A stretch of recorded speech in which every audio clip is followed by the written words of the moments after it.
오늘은 낭독 독서법 중 삶의 공명을 낳는 낭독편입니다. 가문비 나무의 노래 저자 마틴 슐레스케는 독일의 바이올린 제작자이다. 마틴 슐레스케는 해마다 약 20대의 바이올린, 비올라, 첼로를 제작하는데 세계 순회를 연주하는 솔리스트들과 유명 오케스트라의 수석주자들이 그의 바이올린으로 연주한다고 한다.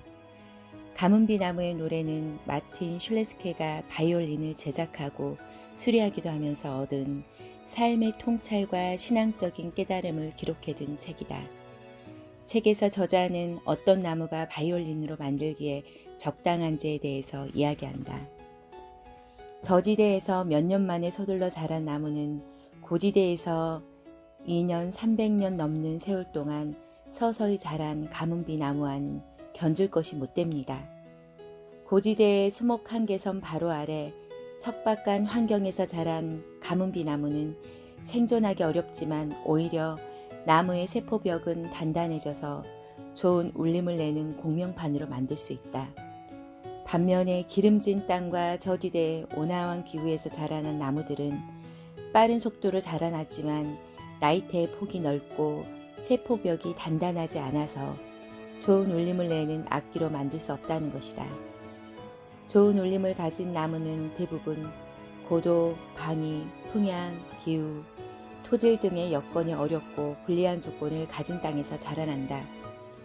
척박한 땅에서 자라는 나무는 저항력을 기르고 세포들을 진동하는 법을 익히는데 바로 이것이 자유로운 공명을 만들어낸다. 위인들의 정기나 영웅이 등장하는 영화 드라마에서 주인공은 항상 시련을 겪는다. 역경과 극복 스토리는 동서고금을 막론하고 항상 중요한 소재였다. 주인공은 돈이 없거나 몸이 아프거나 가족이 죽는 상황에 놓인다. 모든 환경은 주인공에게 불리하게 돌아가고 주인공을 힘들게 만든다.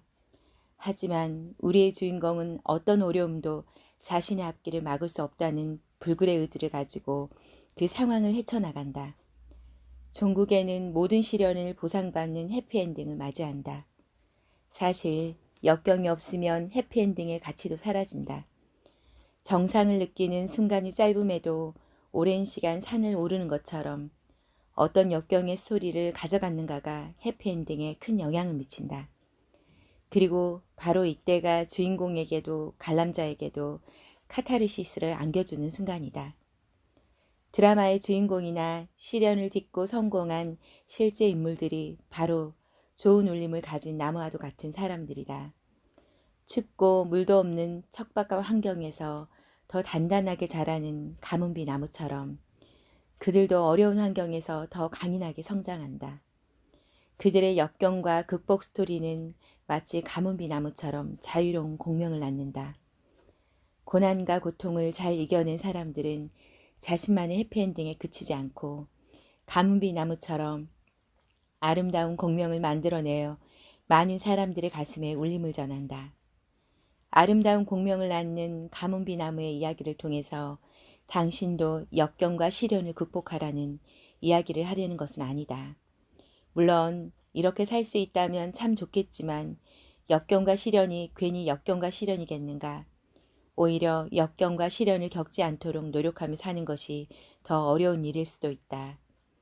마틴 슐레스케는 좋은 바이올린이 될 만한 나무들을 노래하는 나무라고 부르는데 노래하는 나무가 될 만한 제목은 1만 그루 중 한 그루가 될까 말까 한다고 한다. 그 정도로 어려움을 극복하고 아름다운 공명을 낳는 나무의 수가 적다는 것이다. 우리의 삶에서 어마어마한 역경과 시련이 많지 않은 것처럼 말이다. 우리가 집중해야 할 것은 나무의 삶이 아니라 바로 바이올린 제작자의 삶이다.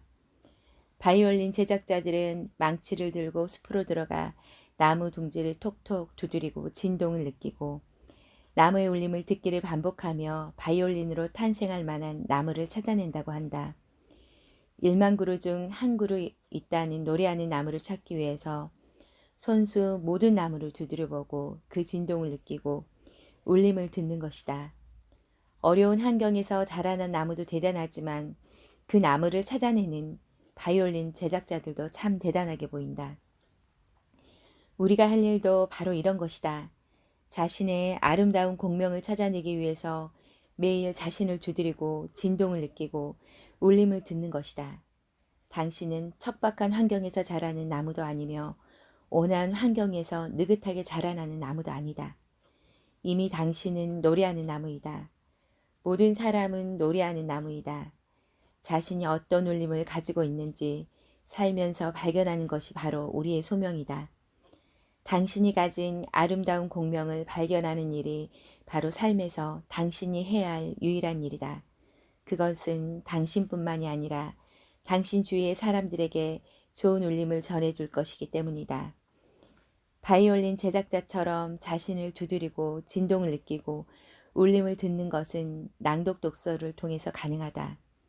매일 글을 눈으로 보고 소리내어 읽고 자신의 귀로 듣고 그 울림을 몸으로 느끼면서 자신이 어떻게 반응하는지 살펴볼 수 있다. 무엇이 당신의 울림인지, 언제 당신의 울림이 느껴지는지, 어떻게 당신의 울림을 느낄 수 있는지 발견할 수 있다. 고맙습니다.